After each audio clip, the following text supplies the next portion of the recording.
everyone and welcome to the studio. Diane here, and today we're going to do a very simple landscape, and I hope you're going to enjoy this. It might look complicated when you see these sketches here, but actually it's really not. And if you've been dying to get into painting landscapes and you've had enough of flowers and, you know, painting the details of nature, we need to sort of get outside and look at the bigger picture, so to speak. So I've been practicing here with various different versions of this painting. It's a typical, traditional, probably English or French or European or whatever you want to call it, landscape. I'm sure you've got landscapes like this in America too, somewhere, being as it's such a big country. But I'm going to break it down for you into simple steps so that it's easy to do and you'll have fun. The first thing we need to do is do a sketch. And before I do the sketch, I'm just going to talk briefly about the design here. This is a slightly larger piece of paper, so it's a bit easier to see. This is actually a piece of Arches watercolor paper or Fabriano, one or the other, something very expensive anyway. I wasn't very pleased with the way this turned out, actually, because I got into a bit of a mess here where I overworked it and it seems to have gone wrong. But the sky worked really quite well, and I'm going to show you how to do a sky like that and how to get the progressive different shades of green as you go away. This one was even worse. Again, the sky wasn't too bad, but I was using less than good paint here, and just goes to show you shouldn't. This one and this one were done one after the other. This was done with Rubens, I think. Rubens paint or Meeden, like the sky. Looks nice and three-dimensional, doesn't it? Didn't like the landscape. Not sure what went wrong there. I think it was probably me. Don't let anyone tell you that experts don't make mistakes, because they do. I paint every single day, and for every one that I'm happy with, there's at least one that I'm not happy with. So, you know, that's one of the reasons for having plenty of paper handy, because you can just keep going until you find something that turns out. This one was better, and I really liked the sky here. That was definitely painted with expensive paint. That was painted with Michael Harding, and you can see how beautifully the grey and the blue have blended there into a lovely soft and subtle typical English summer sky, as opposed to this one, which is a little bit more rough and is also very nice, but you wouldn't actually believe, would you, that that's the same paper? You know, you've got this very textured effect there where I've used different paint. I think that, as I said, was Paul Rubens. The particles are a little bit larger, I think, so you get more granulation here, which is nice. I like that effect in a sky. I always used to paint my skies like that, but I really enjoy this as well. It's just, you know, horses for courses, as we've said before. And then finally, this is the last one I did, and I was moderately satisfied with this, although the sky, you can't get it right both times. You see, this one has a good sky. This one, the landscape is better. So, you know, anyway, landscapes, I said the other day, didn't I? I don't think I'm a very good landscape paper. I don't think I am a very good landscape painter, not paper. I'm not a very good speaker either. Anyway, but I can show you what to do, and then you'll go ahead and do it better than me. So the first thing to do with this is to take your paper. I've got a Meeden block here. I'm working on 5x7 landscape format, of course. This is a block which is glued all the way around. You know all of this because I've told you 10,000 times. It's 100% cotton paper. It's cold press. Cold press is definitely better for landscapes in general, unless you're into some kind of specialized sort of techniques. But for our purposes, cold press is the best. And I'm working on something small here for purposes of demonstration. But if you feel brave enough to go to the next size up, you know, your 7x9 or whatever it is, do that, because it'll give you a little bit more freedom to move. But anyway, for purposes of this demonstration, we're going to use a small piece of paper. So I'm going to sit down And I'm going to sketch something like this. And it's very easy. You're going to basically decide where you want your horizon line. And let's say it's going to be about 2/3 of the way up. So here. And so just kind of eyeball that. And then you're going to put in maybe 4 sections of land. And you could start at the bottom or you can start at the top. Depends on how you feel. Let me see, what shall I do? I can never quite decide whether to start at the bottom or the top. Maybe I'll start at the top. And so we're going to put just a kind of gently undulating horizon line there.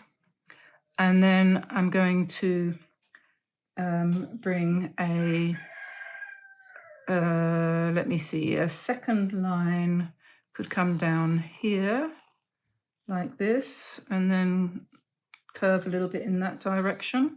And then maybe we'll do another one there like that. And then another one here like this, something like that.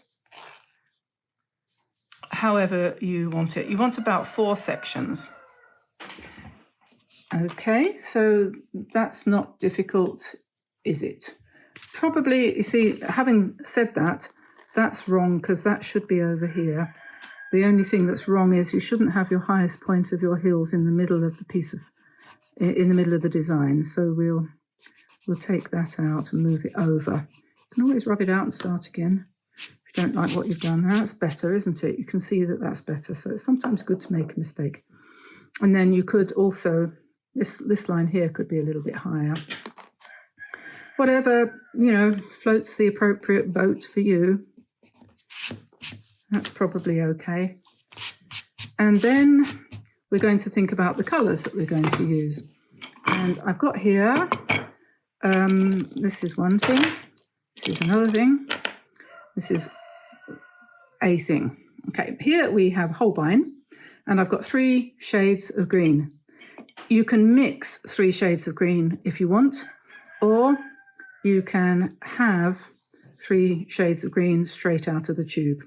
And what I'm using here for the sake of sheer laziness is Holbein olive green, Holbein terre verte, which means earth green, and Holbein shadow green, 3 shades of green. And because I'm using ready mixed greens, I did swatch them out ahead of time so that I know what I've got. So this is olive green, this is shadow green, and this is terre verte. So in our painting, we're going to use shadow green in the distance, and then we're going to use olive green next, and then terre verte. That kind of progression of colours, which you can see in this one here, more or less. And then in the front, we're going to add some azo yellow to one of these greens and make the front area much brighter yellow. So that's azo yellow. So we'll put a little dab of that out. We won't be needing much. Azo yellow or benzimidazolone, my bete noir. Then I'm going to use some Quor ultramarine for the sky. I happen to have Quor is very fine particles. It's very keen to spread. And to make the grey, my favourite way of mixing a sky grey is to use a tiny little bit of burnt sienna, which is a very useful colour to make a very nice grey. You wouldn't believe it. The first time I saw burnt sienna mixed with ultramarine and the beautiful grey that it makes, I was quite shocked, but it neutralises it completely. And then in the foreground of this painting, we've got some yellowish brown tones, and you could use any one of these. We've got raw sienna here. I've got yellow ochre. This is De La Rowney. This is Winsor & Newton. You could use buff titanium. You'd have a nice light dead grass look with that. You could use Naples Yellow. This is another Winsor & Newton one. That one's Daniel Smith. Or you could even use quinacridone gold if you wanted to make it a really kind of high summer look. So any of those would do. I'm probably going to go for boring old yellow ochre because that looks quite neutral, and I think that'll do. If I want to brighten it up a bit, I can always add a little bit of Azo Yellow. That's my Michael Harding Azo Yellow. So we'll just push those out of the way there. And then we can start. So I'm going to use what size brush am I going to use? I'm going to use, for the sky, we're going to use ultramarine blue and burnt sienna. So let's have a look at the ultramarine and the burnt sienna.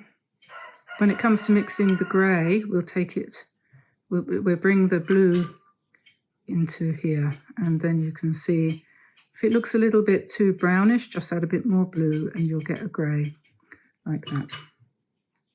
So we'll keep blue in this one for the sky, and we have our grey there. The first thing to do is probably to wet the paper. So we'll just put water all over the sky area down to the line of the horizon. And you probably want to use a decent sized brush for the sky. So I'm going to stick with my size 10. This is Craftamo. And then I'm going to pick up some blue. You can see how I'm preparing the pigment. I'm not going to go into great detail telling you how to do that. You can see what I've done. And then you have to think clouds and you have to think sky. The sky is a little bit darker at the top. Okay, and then you've got your clouds, and then you're going to let your brush run out of paint as you go down. Then you're going to pick up some of the grey blue. Make sure it's grey blue, not brownish blue. And then just drop that in at the bottom of these clouds and in various places. And then if we're going to keep it nice and soft, we just let the whole thing kind of drift down towards the horizon. You can have a bit more blue in there if you want. Just drop it in places. And then maybe tilt it a little bit so that it runs down the page. And every sky is going to have its own personality. It's going to depend on how you feel on that particular day, how the paper feels, how the paint feels, what brush you use, exactly the proportions of pigment that you pick up, and all those things. And you'll never do the same thing twice. But there we are. So that's that. And we'll leave that to dry. And I shall come back in a minute for the next step. So we'll just let that dry. So that's dry now. And we're going to now move on to the greens.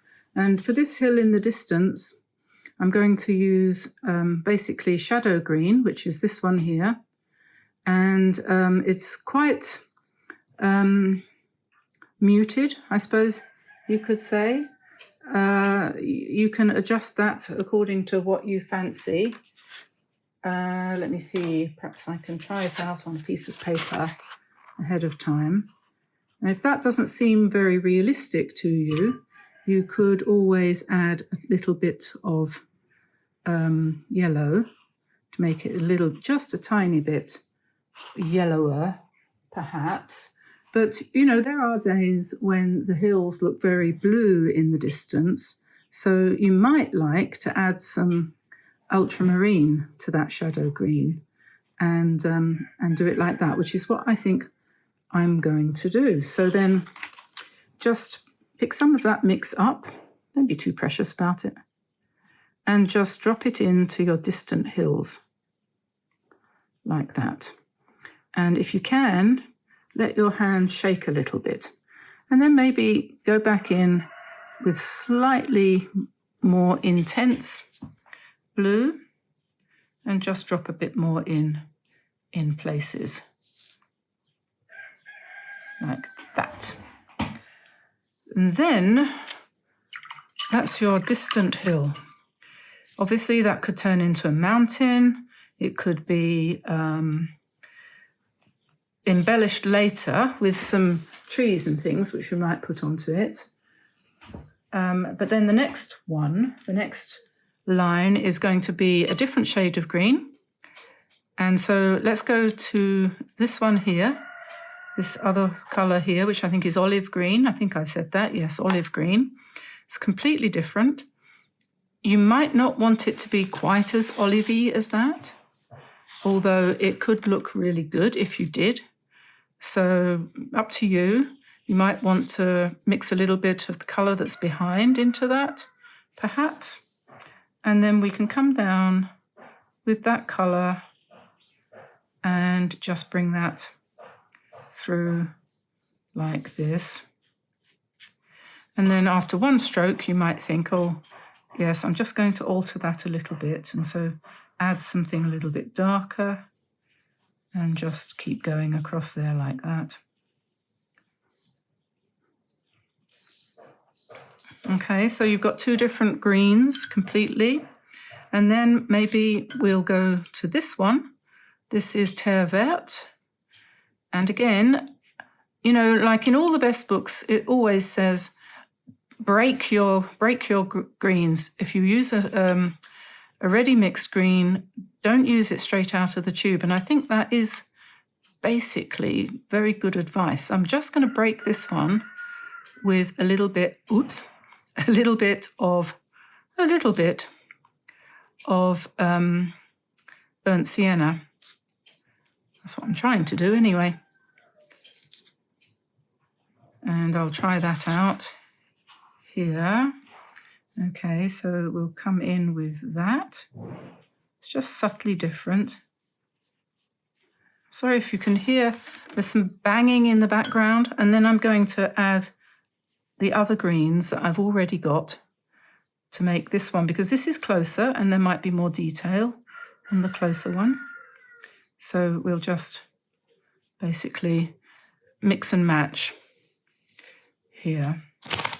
Let's have a bit of azo yellow in here as well. Yeah, there's noise in the background because our neighbours have decided that they're going to renovate their house. So that's great. Okay, so there's that. And now on the left-hand side here, we want some nice vivid green, I think. So let's go to this olive green and we're going to add azo to that. And a bit of blue.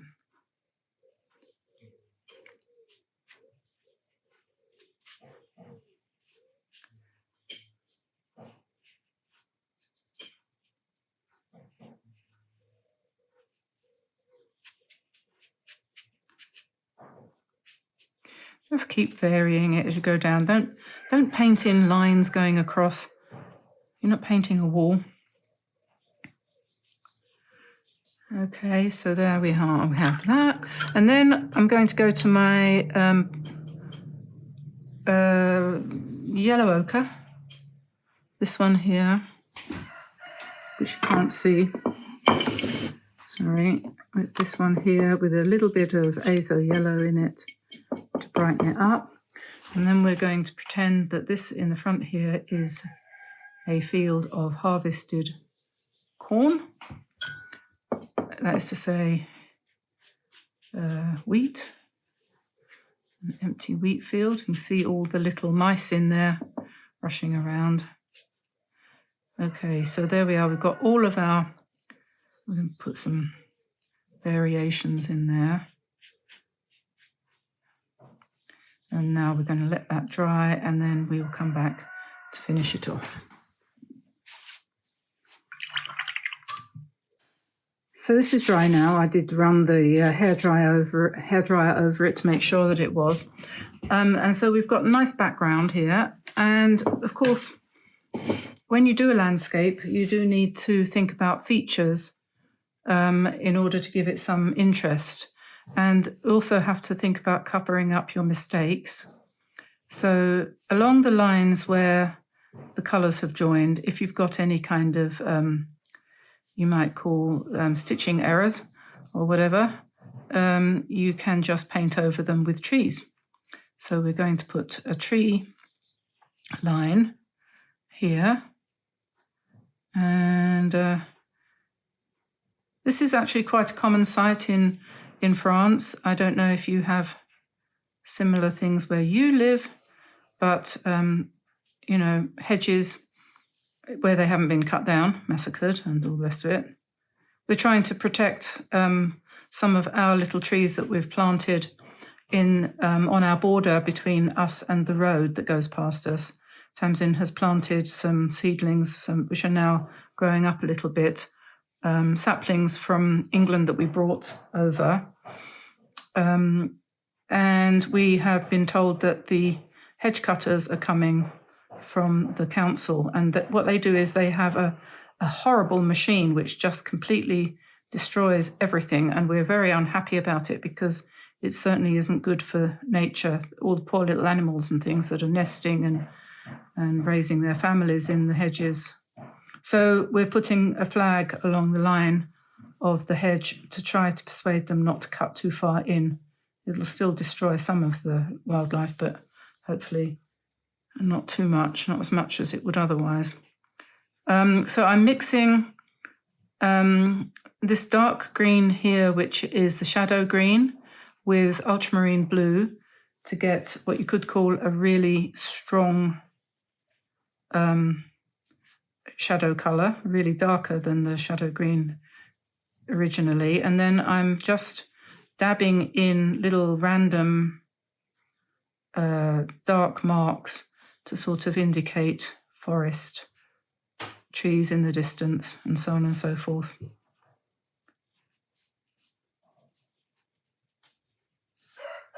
Sort of going down into the joins between the different colours that the fields had. And we could put quite a bit of shadow down here into the distance. Just use the point of your brush and sort of think about it, think of it as being calligraphy and so on, and kind of let that run out as it goes into the distance there. And yeah, so you can see that that's already given you a sense of perspective to a certain extent. As far as the foreground goes, you could do very many things here. You could put in a piece of wall, for example, here or here. You could have, you know, some stones and things, and perhaps we might do that in a more advanced version of this painting. But we're going to keep this one reasonably simple, I think. So we won't do that just yet, but we can darken some of the areas a little bit, just to give ourselves a bit more interest here, for example. And let's see, let's have some shadow going up into the field like that. Perhaps it's shadow coming from this piece of land, which is closer. And then we could take some more of the lighter green, and we could start to put in some texture into the mid-ground. So this could be an indication of crops or something that's growing in the field. As it gets further away, the lines become less distinct. And in the foreground, you might even put a few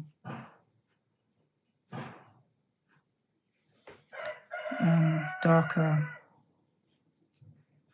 things, which could be grass, could be whatever you want to put.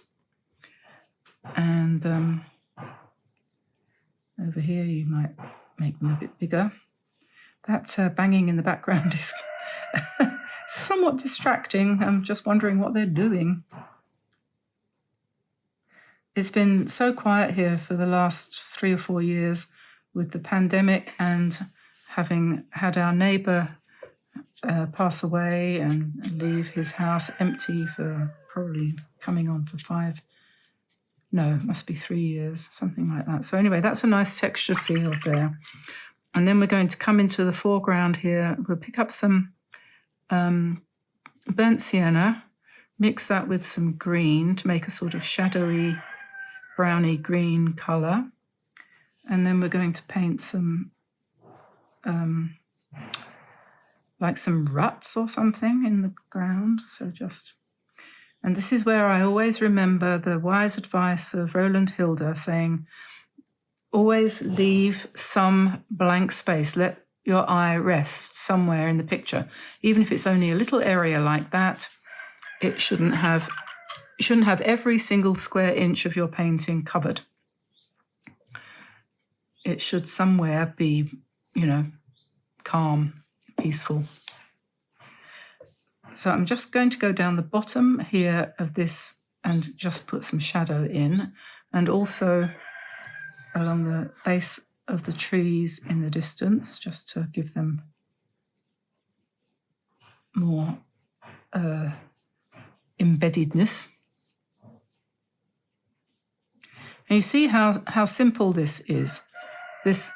You build it up step by step and don't fuss too much and know when to stop, which is probably around about now. And you might want to just put some real darks in here, somewhere in the centre, coming towards the centre. Just a few dots and dashes, because you want to echo your darks in the background there, but not too much. And then you're going to let that dry.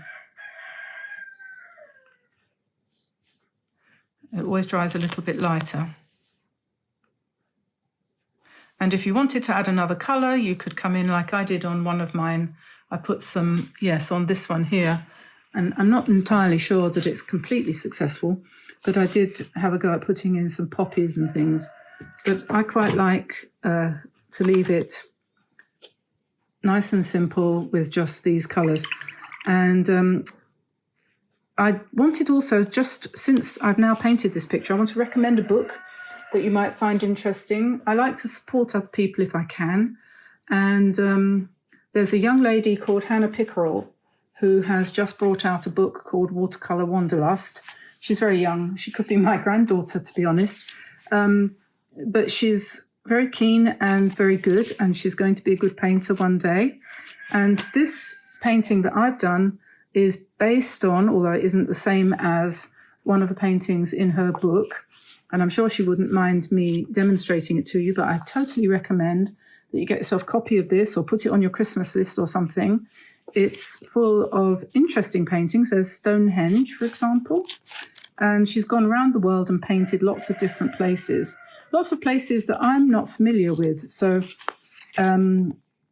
she has been to these places. She's quite fortunate to come from a family that has been able to take her to places that, she's enjoyed going to. And she's given a lot of really good information here. It's not often that you find a book.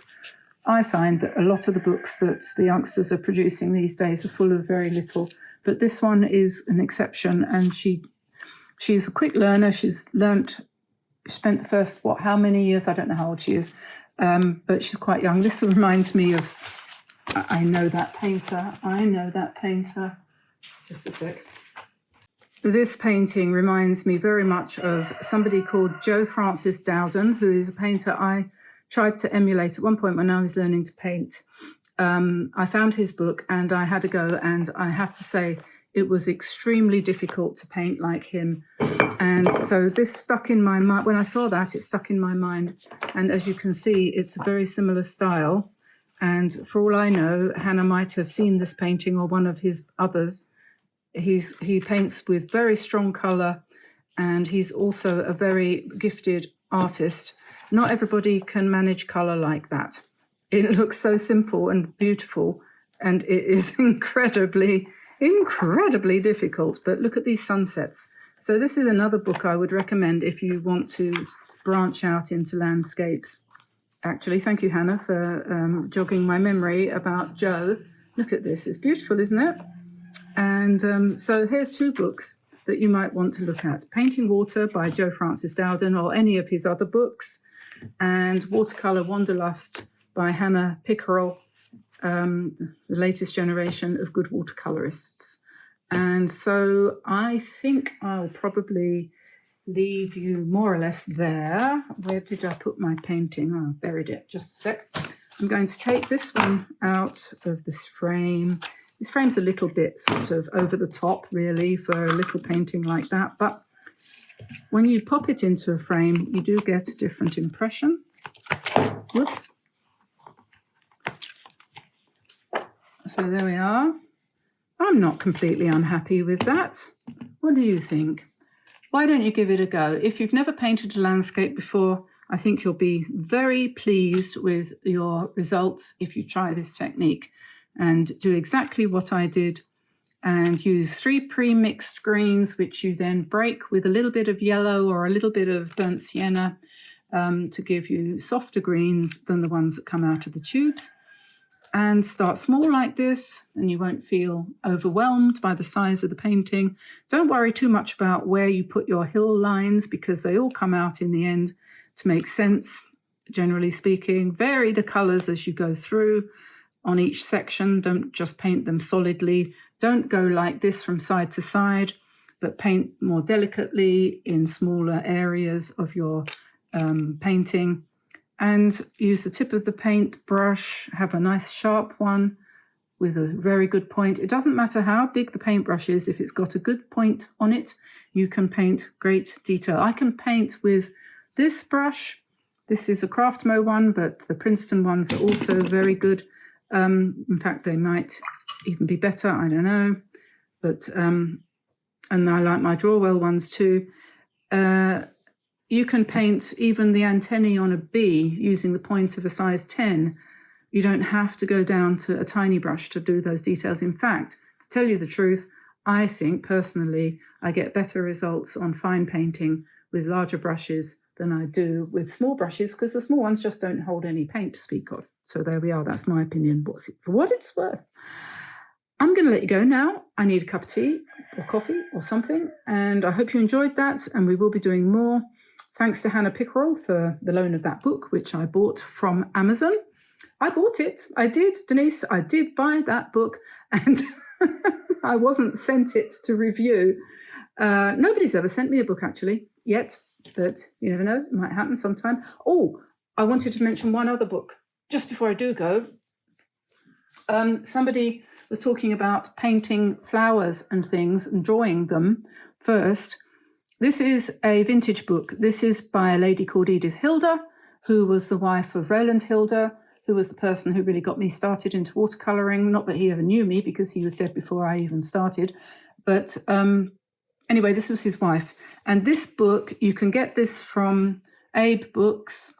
The other 2 I mentioned, I think, are on Amazon. But this one, not so easy to get from Amazon. But if you want to get a copy of a really good vintage book, this book, it's only thin. It's got how many pages? 50, 60 pages. It's got everything in it that you want to know about how to draw flowers. It's absolutely jam-packed with information. If you like to learn by reading and doing, then this book is an absolute gem. And when I read this book and started to use it, my florals got much better. I really recommend this book. I love it. And so there we are. I'll let you go now. I will let you go because, you know, it's time. It's time to say goodbye. I'm quite pleased with that, actually. I'll put that on the Etsy shop and somebody might like to buy it. What do you think? Okay. Bye now, everybody. Bye-bye. See you soon. Bye-bye.